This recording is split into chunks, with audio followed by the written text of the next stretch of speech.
하나님 아버지, 감사와 찬양을 드립니다. 한파 속에서 길이 얼어붙은 환경 속에서도 우리의 마음에 불을 주시어 주님을 찾게 하시며 오늘도 뜨거움으로 기도케 하시고 뜨거운 주의 심장을 찬양하고 기도하고 예배할 때 경험케 하시니 감사합니다. 오늘도 우리 영혼을 위하여 일하시는 주님, 우리 주님이 일하시니 오늘도 저희가 활력 있게 살 수 있기를 원합니다. 우리 주님께서 삼위일체 하나님께서 미력한 저희를 위해 오늘도 일하시니 낙심치 않고 일어나겠습니다. 주여 도와주시옵소서. 여러 가지로 몸과 마음 피곤한 교우들과 주님을 찾는 이들이 한 가지로 위로받게 하여 주시고 복음의 위로가 우리의 삶에 나타나게 하여 주시옵소서. 주여, 이렇게 날이 추우나 우리는 곧 입춘을 맞습니다. 하나님께서 반드시 이 추위가 지나가고 따뜻한 봄날을 주시는 것처럼 우리 인생에도 여러 기도 제목이 있사오니 추위는 물러가고 따뜻함이 오는 것처럼 속히 우리의 근심을 들으사 우리의 기도를 들으사 응답하여 주옵소서. 모든 기도 제목이 주의 뜻대로 응답되게 하여 주시옵소서. 그때까지 포기하지 않고 간구하는 모든 이들의 무릎을 지켜 주시옵소서. 하나님이여, 이 아침에 로마서 말씀 붙들고자 합니다. 주께서 은혜의 복음의 말씀을 허락해 주셨사오니 이 말씀을 붙들고 기도할 때 더욱더 담력이 있게 하시고 확신으로 무장시켜 주시옵소서. 살아계신 예수님 이름으로 기도하옵나이다. 아멘. 하나님 말씀 로마서 8장입니다. 로마서 8장.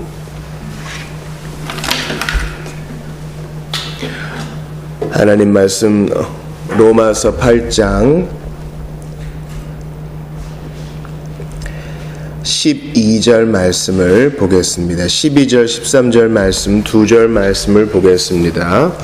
하나님 말씀 로마서 18장 12, 13절입니다. 그러므로 형제들아, 우리가 빚진 자로 돼 육신에게 져서 육신대로 살 것이 아니니라. 너희가 육신대로 살면 반드시 죽을 것이로되 영으로서 몸의 행실을 죽이면 살리니. 아멘. 그러므로 형제들아, 우리가 빚진 자로 돼 육신에게 져서 육신대로 살 것이 아니니라. 너희가 육신대로 살면 반드시 죽을 것이로되 영으로서 몸의 행실을 죽이면 살리니. 우리는 어제 로마서 8장에 9절부터 11절까지의 말씀을 보았습니다. 그리스도인의 과거와 현재와 미래가 이 세 절에 들어와 있었습니다.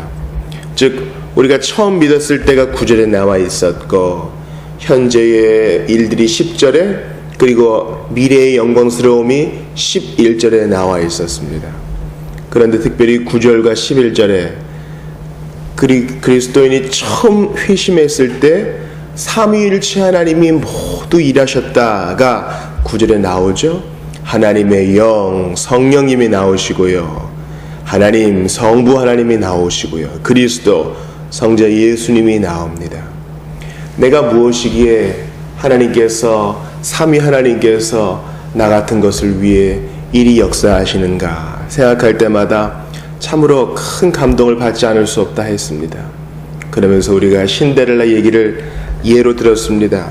그 신발 주인을 찾기 위해 왕과 왕자와 신하가 모두 연합해서 온 나라를 다 찾습니다. 지금도 삼위일체 하나님께서는 죄인 구원하시기 위해서 졸지도 주무시지도 않고 일하십니다. 11절도 마찬가지입니다. 예수를, 그리스도 예수님 성자가 나오시고요, 죽으신 가운데서 살리신 이의 영이 성령 하나님이 나오시고요, 또한 그리스도 예수를 죽은 자 가운데서 살리시니 성부 하나님이 나오십니다. 그 삼위 하나님이 너희 죽을 몸도 살리시리라. 예수를 죽음 가운데서 일으키신 것처럼 우리에게도 새로운 몸, 더 이상 죄짓지 않는 몸, 천국 시민으로서 합당한 몸 주신다는 것입니다. 그러므로 그리스도인은 죽음을 두려워하지 않습니다. 그리스도인은 죽음을 두려워하지 않아요. 제가 어제 한 동료의 부친이 소천하셨다는 말씀을 들었습니다. 그리스도인은 고인의 명복을 빕니다 이런 표현을 쓰지 않고요, 소천, 하늘의 부름을 받았다 이렇게 표현합니다. 아주 완고한 어르신이었는데 병상에서나마 복음을 받아들이고 죄를 회개하고 그리스도를 영접하는 일이 일어났다는 것입니다. 온 가족이 기쁨으로 그분을 보내드릴 수 있었다 합니다. 우리는 11절 말씀을 통해서 너희 죽을 몸도 살리시리라, 이 땅에서의 옷을 벗고 새 옷을 입듯이 우리 하나님께서 우리에게 새 몸을 입혀주시고 천국 시민의 합당한 자격을 부여하신다는 것을 삼위일체 하나님 이해 안에서 살펴보았습니다. 자, 이제 오늘 본문 12, 13절을 보기 원합니다. 우리는 이렇게 각절을 볼 때에 로마서 8장의 주제가 성도에게 주시는 이 구원의 확신이다, 이 맥락에서 이해해야 합니다. 영화까지 주님은 보장해 놓으셨는데 그 맥락에서 12, 13절을 보기 원하는 것입니다. 자, 그러므로 무엇이 그러므로입니까? 성도의 과거와 현재와 미래가 다 삼위 하나님의 손에 있으니 그러므로 확실하니 그러므로 형제들아, 형제들은 남자들만 말하는 것이 아니요 모든 그리스도 안에서 양자된 모든 남녀를 불문한 노소를 불문한 모든 사람을 말하는 겁니다. 우리가 빚진 자로 돼, 은혜로 빚진 자죠. 육신에게 져서 육신대로 살 것이 아니니라. 은혜에 빚졌기 때문에 절대로 갚을 수는 없어요. 그대로 그 돈 그대로 갚겠습니다, 그럴 수 없어요. 그리스도의 보혈은 이 세상 무엇으로도 바꿀 수 없는 보화이기에 우리는 그저 감사함으로 살 뿐입니다. 감사함으로 살 뿐이에요. 그러니 육신에게 져서 육신대로 살 것이 아니라, 자, 제가 이런 면에서 사도에게 감사하고 있는 것입니다. 보셔요. 8장은 구원의 확신을 말하고 있어요. 그런데 너는 분명히 구원받을 거야, 너는 분명히 천국 문까지 인도될 거야 약속을 주는데, 성화, 개인적인 거룩함에 이르도록 애쓰는 것, 이런 걸 성화라고 합니다. 그리스도인의 경건을 무시하지 않습니다. 다시 12절을 보세요. 육신에게 져서, 예수 믿기 전에는 육신에 끌려다녔습니다. 그렇죠? 죄지으라 그러면 죄짓고 거기에 대해서 양심의 가책도 못 느꼈고, 그러나 이제는 죄라는 예전 남편과 이혼하고 새 남편인 그리스도와 연합한 자가 되었습니다. 그럼 옛날의 생활 방식이 어울리지 않는 것이죠. 그리스도의 신부답게 하얀 옷을 입었습니다. 깨끗하고 고결하게 사는 일이 남은 것입니다. 신데렐라 얘기를 한 번 더 해보죠. 과거에는 제투성이었습니다. 그 못된 어머니와 새어머니와 또 새로운 언니들이 하는 요구를 막 다 들어줘야 됩니다. 그런데 이제는 왕자와 왕이 기뻐해서 왕궁에서 새로운 삶을 살게 되었습니다. 자, 왕궁에서의 삶이에요. 그런데 똑같이 한여복 입고 옛날처럼 비질하고 괜히 겁에 질려 있으면 옳은 삶이 아니죠. 그렇습니다. 그게 바로 육신에게 져서 육신대로 살 것이 아니니라, 바로 이 표현입니다. 네가 그리스도인이냐? 예수의 피로 산 존재냐? 하나님 아버지께서 너 같은 죄인을 위해 아들을 보내시고 그 아들이 기꺼이 죽임 당하셨느냐? 그렇다면 그 위엄대로 합당하게 살아라, 당당하게 살아라. 찌질하게 죄를 짓고 양심의 가책 받지 말고 오늘도 죄를 절제하며 살아라, 그렇게 말하는 겁니다. 13절은 같은 내용을 말하고 있어요. 너희가 육신대로 살면 반드시 죽을 것이로되. 여러분, 이것은요, 육신대로 살면 그리스도인 취소 이런 말 아니에요. 육신대로 살면 그리스도인 취소 이런 말이 아닙니다. 영으로서 몸의 행실을 죽이면 살리니. 우리는 13절 전반에 있는 육신대로 살면 반드시 죽을 것이로되의 해석을 잘해야 돼요. 아나니아 삽비라 보십시오. 그 부부는 분명히 예수 믿는 사람들이었어요. 그렇죠? 그런데 밭 산 값을 속였기 때문에 성령을 속인 죄로다. 교회가 처음 세워지는 순결한 때에 사도 앞에서 죽음을 당합니다. 지옥 간 겁니까? 그렇지 않아요. 더 이상 그러한 죄에 계속 노출되어 있으면 죄를 지을 가능성이 높기에 주님이 일찍 데려가신 겁니다. 이거 거짓말했기 때문에 지옥, 그런 거 없어요. 그리스도인의 확신에 대해 말하고 있어요. 확신은 내가 분명히 믿어서가 아니라 주님이 우리를 꽉 붙드시기에 이 구원이 취소될 수 없다, 그것을 말하는 겁니다.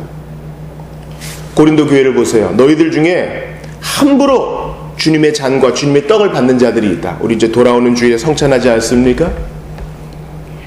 성찬을 함부로 받는 자들이 있어서 바울이 뭐라고 얘기해요? 너희들 중에 잠자는 자들, 즉 죽은 자들이 있고 병든 자들도 있다.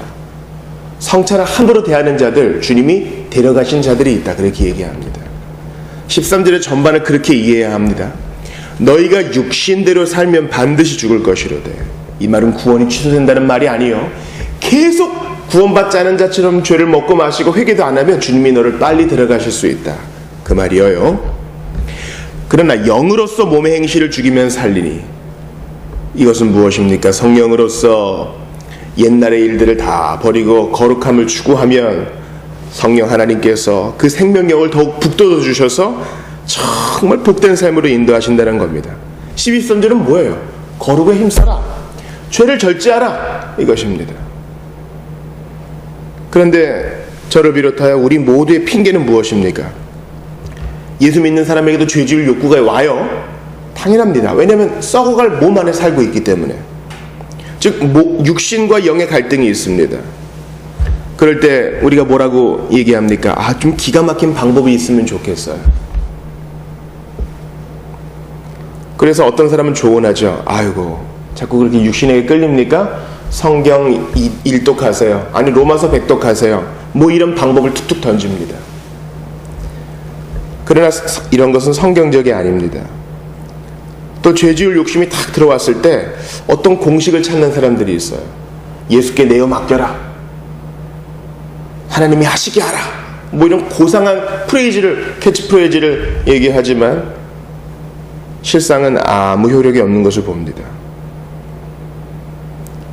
가장 사람들이 많이 찾는 것은 체험입니다. 죄지을 욕심이 탁 들어왔을 때 그것을 끊어내지 못하고 질질 끌려다닙니다. 그때 제2의 성령 체험이 필요해 하면서 방언 사모하고 산에 들어가고 금식하고, 그래서 바울이 받던 삼층천을 좀 보면 내가 나을지 모른다, 죄 지을 욕심이 끊어질지 모른다, 그렇게 얘기합니다. 지금은 겨울입니다. 과거에 우리나라가 농경사회일 때 많은 농부들이 이제 봄 준비를 잘 못하고 마작, 도박에 빠져 있었습니다. 도박을 끊을 수가 없어요. 나는 가정이 있어, 농사를 준비해야 되고 딱 끊어야 되는데 종자씨까지 다 팔아먹고 집문서까지 다 팔아치우는 겁니다. 그래서 어떻게 해요? 한번 크게 후회하고 마작했던 손을 다 끊어버리죠. 근데 다음 달에 가보니까 뭐하고 있어요? 발가락으로 마작패를 돌리고 있었다, 그런 얘기가 있어요. 어떤 방법으로, 어떤 공식으로, 어떤 체험으로 그렇게 되는 것이 아니라 성경은 뭐라고 얘기합니까? 아주 직설적으로 몸의 행실을 죽여라. 우리가 여기에 대해서 로마서 6장 11절에서 이미 봤어요. 로마서 6장 11절에서 뭐라고 얘기합니까? 이와 같이 너희도 너희 자신을 죄에 대하여는 죽은 자요. 뭐예요? 더 이상 옛날 거짓 소굴에서 쓰레기 뒤지던 자가 아니요, 그리스도 예수 안에서 하나님께 대하여는 살아있는 자로 여길지어다. 이제 하나님 나라의 공주와 또 왕자로 입양되어서 아주 고풍스럽게 기품 있게 사는 자가 된 것으로 여겨라. 그것을 사실로 받아들여라, 얘기합니다. 그래서 12-13절, 6장 12-13절에서 똑같은 얘기하죠. 너희는 죄가 너희 죽을 몸을 지배하지 못하게 하여 몸의 사역에 순종하지 말고 너희 지체를 불의의 무기로 죄에게 내주지 말고 오직 너희 자신을 죽은 자 가운데서 다시 살아난 자 같이 하나님께 드리며 너희 지체, 너희 팔, 다리, 몸과 생각을 의의 무기로 하나님께 드리라. 전혀 난해함이 없습니다. 죄 지을 생각이 드느냐? 그 생각을 잊어버려. 여러분, 우리의 생각은요, 한꺼번에 여러 가지 생각을 다 품을 수 없어요. 죄질 생각이 꽉 차 있어요? 아니요. 하나님의 말씀으로 가득 채우고 기도로 가득 채우고 이것을 이겨내야 되는 것입니다. 한번 예를 들어보죠. 어떤 사람이 술 생각이 간절합니다. 그저 반주 정도가 아니라 코가 삐뚤어질 때까지 마시고 필름이 끊길 때까지 마시고 집안 살림을 거덜낼 때까지 마십니다. 저지을 유혹이 옵니다. 이 말씀을 생각하고 절제해야 하는 것입니다. 그런데 많은 사람들이 기꺼이 술잔을 딱 잡으면서 하나님 살아계시면 눈앞에 한번 번쩍 나타나셔가지고 어떤 멋진 사람이 간증하는 것처럼 술잔만 봐도 손이 벌벌 떨리고 술 냄새만 봐도 막 구역질이 나고 그렇게 만들어주세요. 그렇게 말도 안 되는 얘기를 하면서 술을 즐긴다는 것입니다. 그러나 오늘 로마서 8장에서는 그런 얘기 하지 않습니다. 너희가 육신대로 살 것이 아니다. 은혜를 받았느냐? 은혜에 빚진 자니 영으로서 몸의 행실을 죽이라. 이 영은 성령이라 그랬어요. 사랑하는 여러분, 우리가 믿는 그 즉시 성령 하나님께서 우리 안에 내주하십니다. 우리가 계속 죄에 끌려다니면 성령이 근심하시죠. 이미 능력이 있는 것이에요. 기도할 능력도 있습니다. 성령께 맡길 능력도 있습니다. 우리는 그저 하나님께서 비밀스러운 능력으로 나를 통제해 주시기를 바라지만 하나님은 그렇게 역사하지 않으십니다. 유혹에 저항하고 요셉이 어떻게 해요? 내가 하나님께 어떻게 득죄하리까? 보디발의 아내가 유혹할 때 하나님 기적적으로 나타나셔가지고 나를 좀 번쩍 드셔가지고 딴 곳으로 옮겨주세요. 그렇게 얘기하지 않고 자기가 알고 있는 바대로 끊어냅니다. 내가 어떻게 득죄하리까? 이것이 바로 성령으로 영으로서 몸의 행실을 죽이는 것입니다. 성령이 우리 안에 계시고 말씀을 우리에게 주셨습니다. 이제 더 이상 핑계대지 말고 어쩔 수 없어가 아니라 할 수 있음을 고백하면서 거룩을 추구해 나가야 할 것입니다. 우리는 영으로서 몸의 행실을 죽였던 온전한 분이신 예수님을 바라봅니다. 예수님은 우리와 똑같은 몸을 지니셨어요? 화는 내시되 죄짓지 않으셨어요. 아름다움을 보시되 음욕을 품지 않으셨습니다.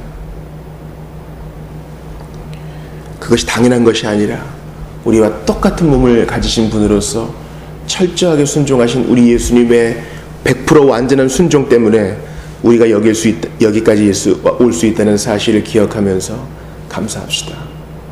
그리고 저 스스로도 과거를 돌아봅니다.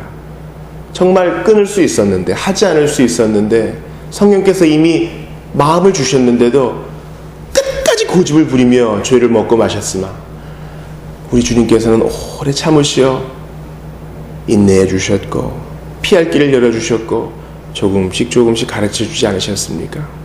이제 그 은혜 받은 자로서, 은혜에 빚진 자로서 몸의 행실을 죽이기 원합니다.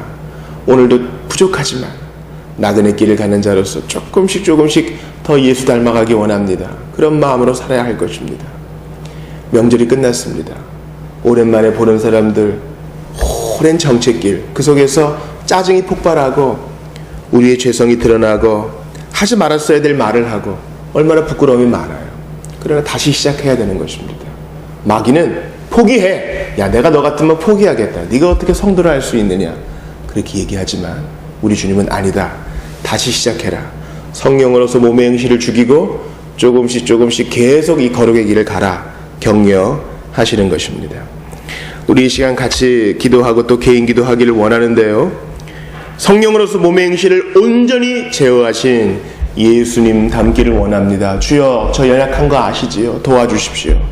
무슨 기적적인 방법이 아니라 말씀의 원리대로 내 안에 계신 성령께서 지도하시는 대로 몸의 행실을 죽이고 절제하며 살기를 원하오니 무력한 저를 도와주시옵소서. 간절히 기도하고 이런 나 같은 자를 끝까지 포기하지 않으신 예수님, 십자가 달리사 부활하신 예수님을 바라보면서 절대 거룩의 여정 포기하지 않도록 도와달라고 간절히 기도하고 일상으로 돌아가는 모든 이들 가운데, 특별히 우리 교우들 가운데 함께 하셔서 주여, 필요하지 않도록 주께서 여러 가지로 지친 몸과 마음 위로해 주시기를 간절히 기도하시고 또 개인 기도하시다가 돌아가시기 바랍니다. 함께 기도하시고 개인 기도하시겠습니다.